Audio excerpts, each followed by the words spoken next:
What is Yume Nikki? Yume Nikki, according to Wikipedia, is a 2004 adventure game created by pseudonymous Japanese developer Kikiyama. You play as a girl named Midotsuki who has to traverse her dreams, or at least that's what the game leads with. Unlike last video where I went to the history behind the game, I'll be going more into depth in the game itself. Important warning, this game does cover topics that are related to mental health issues, so please watch this video with discretion. Also, when covering topics such as conditions, death, and identity, I'll tone it down and omit such, as I believe it is rude to make light of such topics. There will be no loud noises, so feel free to relax and watch the video. Special thanks to the Yume Nikki fandom site for these theories, and my friends Diego, Miguel, and Jeffrey for editing my script. Thanks guys! To summarize what Yume Nikki is, you play as Midotsuki, who dreams of a magical world called the Nexus. From the Nexus, there are 12 doors that take Midotsuki to different worlds to explore and find NPCs. There are few NPCs that she is able to interact with, and even fewer that will provide effects for her to use. There are currently 24 effects in the game, and some can be useful like a bicycle for better movement speed, and a stoplight to prevent NPCs from moving, while others are pointless, like the ability to change her hair to blonde or grow longer hair. There really is no objective in the game other than to explore the Nexus and try to come up with some kind of meaning. There is an ending to the game, but many fans choose not to recognize it as it provides very little meaning as well. To quickly spoil the ending, it shows Midotsuki walking out of her balcony and jumping off, then cuts to a pool of blood, and the credits roll. There are many depictions of what this may mean, and I'll go over them in the video. This video will be a cover of different theories of the Yume Nikki universe. I suggest downloading the game yourself from Steam as it's also free. I'll do my best to explain everything without context, but I highly recommend installing the game.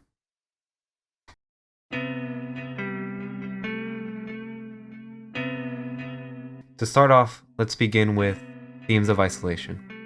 To better word this theory, the main idea is that Midotsuki has either decided to isolate herself from the world, or has been forced to isolate herself from the world.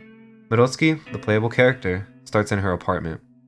She doesn't leave the apartment, and the only other place you can go to is her balcony or her bed. The balcony is very empty, and there's nothing to do here, so the only other thing she can do is sleep. There is also a door in her apartment, but if you try to open it, Midotsuki will shake her head no. Onto the dream world. Midotsuki is incapable of producing any dialogue throughout the entire game. Many NPCs ignore Midotsuki even when attempting to interact with them. It's almost as if she isn't there. Almost all locations in the game loop after walking too far off, and some are notable for containing little to nothing to do. This can reflect the perpetualness of isolation, and how some things can just go on forever. The soundtrack, which is playing in the background, also contributes to the feeling of emptiness, because many songs repeat after a few seconds. This can also give the illusion of time being lost. There are many enemies in the game that resemble humans, but the most notable ones are Tori Ningen. Tori meaning bird and Ningen meaning human. And they like to trap Midotsuki by attacking her in a lunatic kind of state, which is shown on screen now. The Tori Ningen can represent people that Midotsuki has met, such as bullies, and how many times they will ignore her or attack her for just being around. The Tori Ningen also like to group up, as you can see them only together in most locations. There is an event in the game, on screen, called the Tori Ningen Dance.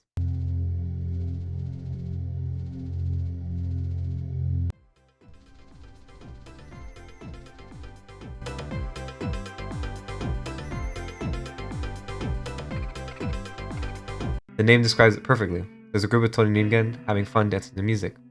No matter where you go though, Midotsuki is not able to enter the party area, and can only watch from behind weird tree things, symbolizing that Midotsuki may have been rejected from joining parties or group gatherings in general. As I mentioned earlier, there are other human characters found in the game. One of these characters is named Poniko, who can be found at the Pink Sea, which is on screen now. She is also isolated in her room and is the only person in there. When you try to interact with her, she just provides no response. There's also an NPC that's a floating beanie and scarf, and it's named Mafurako in the block world. It likes to teleport Midotsuki as far away as possible, and it could represent another version of her. Unrelated, however, if you use the snowman effect while interacting with Mafurako, it will always teleport herself near it. The last character to mention that is sort of human-like is Mars-san, which can be found on Mars. To get to Mars, there's a small chance of waking up on a spaceship when you fall asleep. Once you land on Mars, there's presumably nothing you can do, but if you head all the way left, you can find a hole. You have to use the midget effect, an effect that shrinks Midotsuki, to fit into a hole to find Mars-san. Mars-san is a sad-looking leg with an eyeball that just cries in the corner.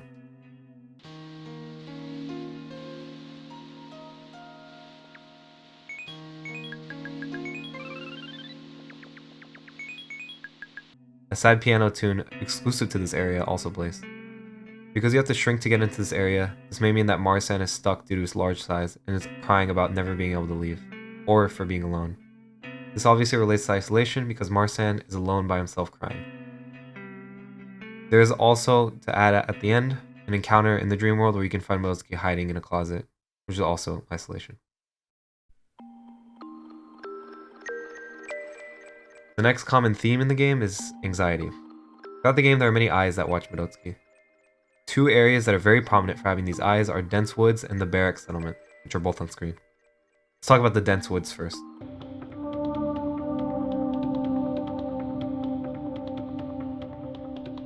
Dense woods is an enclosed area that contains a gigantic forest and a long stretch of road. I'll specifically talk about Dense Wood B, this area, because of the large eyes that follow Midotsky. The NPC that is very important to the Dense Woods B sub-area, Dark Woods, is the IC. This character also shows up in the barracks settlement. However, it is more prominent in the Dark Woods. The IC stare at Midotsky no matter what direction she is going in. They won't attack or do anything but stare, while behind trees. For me, this area genuinely gives me dread whenever I play, and I'd freak out at any noise that would play. The brightness is also very low in this area, and at many times it's just unplayable. The soundtrack helps with this sense of dread that I feel, because the area is very drowned out. In Densewood A, there's another NPC that also stares at Midotsky. They're known as the Floyag. All the Floyag does is stare at Midotsky while she walks the Infinite Road, which is this area. You're unable to act with the Floyag, and it will only slightly change the split second you leave the area.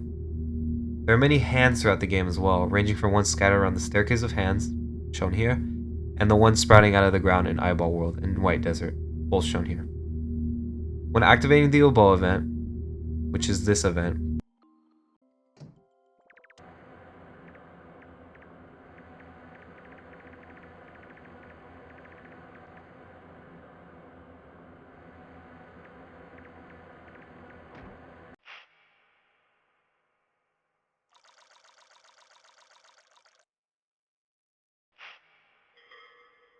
you'll be sent to a landscape with a monster that has many hands that grasp the hills in the background. These hands contribute to Midotsky's anxiety about being touched and how she would rather prefer a lot of her personal space. The last notable NPC are the mall shoppers, which run away or teleport if Midotsky gets too close.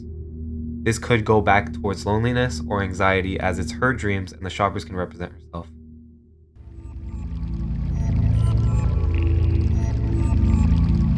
Another theme that's present is body themes, and because of the suggestiveness of this theory, I'll be very careful when describing everything.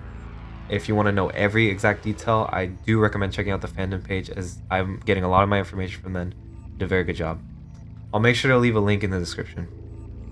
In Yume Nikki, there are many NPCs that represent body parts. To name a few, there's an eyeball world, which contains eyeballs, hands, and legs, shown here, that are scattered throughout the map.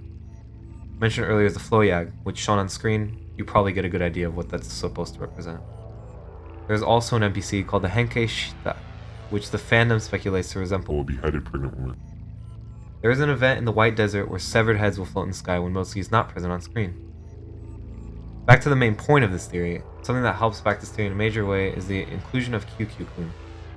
The name QQ is the Japanese onomatopoeia of the rubbing noise. This event is very freaky because it was not discovered until years after its inclusion, because it's very specific actions to get to this spot. Here on screen, I'll play a video of how to get there.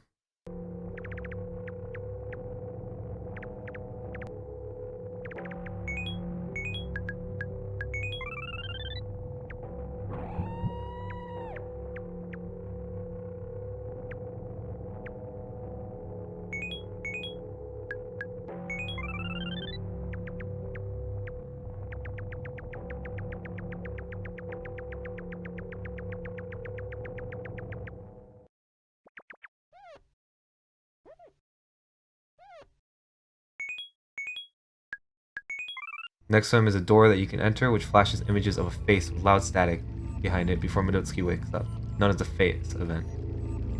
Now the fandom's very split on who this character is, and because of the nature of Yume Nikki, there's no dialogue, so it's up to your interpretation of what's going on. But I'll name a list of what most people think. QQ-kun is seen rubbing the pole on the side of a staircase. Some people see this as him comforting Midotsky, Others see this as him trying to lure Midotsky in an evil manner. Because of how QQ looks, some fans consider him to be phallic. However, other fans think that QQ is intentionally creepy because he's trying to help Midotsky wake up before she's scared by the face event, which is next door. Q can mean 9 in Japanese, which is the key you press to wake Midotsky up. Pressing 9 will wake her up and make her go back to her apartment. It is most commonly used to leave areas you're stuck in. It is possible that QQ made himself look creepy to wake Midotsky up and prevent her from seeing the face event, which would scare her awake. Many NPCs are shown looking in different directions, not just at Midotsky. The most well-known of these characters is Sakon Masada Sensei, on screen now. Many fans believe that Midotsky is unable to see, which is why she never opens her eyes. This can be supported because in the ending she may not have seen the staircase that she walks off and dies from.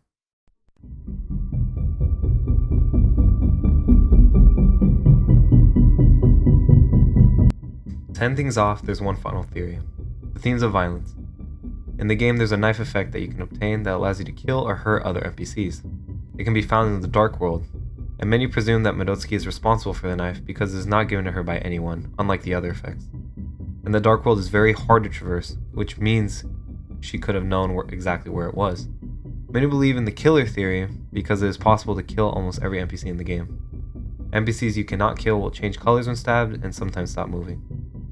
An event with the Tori Ningen involves you stabbing one of them with a knife, which will cause them to go lunatic mode, and instead of teleporting you to the normal location, you'll be teleported to a room with the Japanese hiragana for A.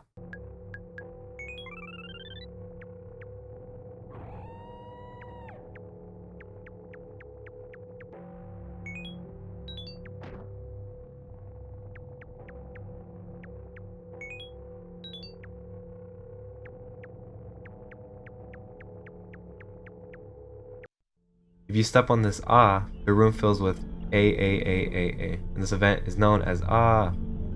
In Japanese, hiragana like this just indicates a scream, which is exclusive to this event, indicating that Midotsky may have killed someone and can't forget the screams. Why this is significant is because you can play the whole game and get the ending without using the knife at all. The cat effect can even substitute the knife in most cases, because you can move NPCs with the effect instead of having to kill them. Because you can make Midotsky so violent in this game, many theorize that she may carry homicidal tendencies. In turn, many support the idea that the fact that Midotsky refuses to leave the apartment to prevent herself from killing others or for being caught. Finally, most contribute the ending as an act of remorse for her killings or to get away before she would have been caught. While writing this, I actually found another theory that was very interesting to me, so this will be the final theory.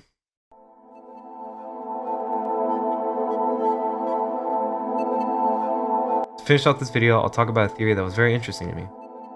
Themes of traffic accidents. Most notably in the dense woods, there are long road and train connections to this area. When traveling on the road, you can head to the end and find a man named Shitai-san, Shitai meaning corpse in Japanese, who is dead on the ground in a pool of blood surrounded by traffic cones. When interacting with Shitai-san, Midotsky is given the stoplight effect. Because the stoplight effect is a mini traffic light, this could be related to a car accident where Shitai-san had disobeyed traffic laws and died, or another traffic accident that is related to Midotsky herself. Another crash is during the Mars event. When the spaceship is crashing into Mars, when landing on Mars and going to Mars-san, he is crying near something which looks like some sort of destroyed vehicle.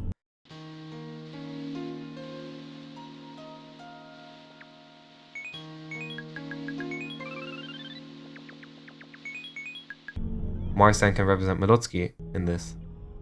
Because it's also hard to access this event, this could be another repressed memory, which is why she wants to forget these car accidents, but everything can remind it of her in her dreams. Because you have to first sleep in your bed in your apartment, then sleep in a bed in the dream world, then sleep in the spaceship, this could be a really repressed memory. You also need to shrink yourself to go inside, creating more barriers to accessing the memory. I personally feel it could have been a crash Midotsky had to deal with at a young age and found herself crying due to the loss of someone important or just someone in general. When taking the train in dense woods, you end up on Witch's Island with a long bridge surrounded by water with what looks like parts of people that may have ended up in an accident. A girl named Monoko can be found in the White Desert. When approaching her normally, she looks like a normal girl and nothing of interest is seen. However, when you use the stoplight effect on Monoko, she starts to sprout arms out of her body and freezes, with one coming out of her head and an injury that looks like a hole in her stomach. She also makes a very odd expression when interacting with her.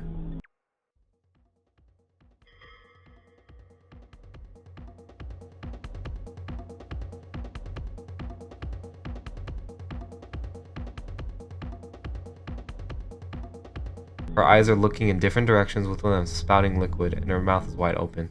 A very weird event also plays with her character floating around on screen, sort of like the DVD logo screensaver that bounces on the side of the screen. After the event, using the stoplight again brings her back to her original state as a normal girl. The last two NPCs in the White Desert that relate to this are the severed heads I mentioned earlier and Tako Fusen. The severed heads resemble a man and a woman and can only be seen when Madotsuki is out of view.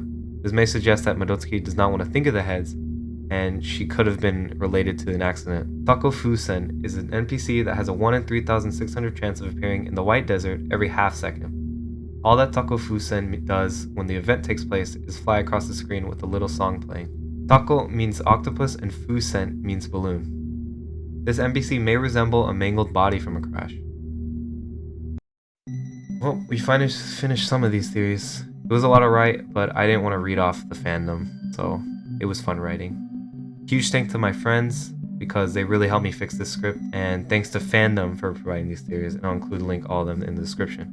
I really enjoyed making this video, and if you could like, subscribe, it would be awesome. If you want to see me make more, or if you have any comments or questions, I will respond. Thanks for watching, and have a good one. Also, final edition, this video was in the works for years. I wasn't working on it straight for years, but I wrote the whole script like a couple years ago, and then finally, recently, I compiled it, cleaned it up, and decided to record for it. I really do want this to work out, so any support is appreciated. Just a like or even your view helps a lot. Thanks for getting this far, and have a good one.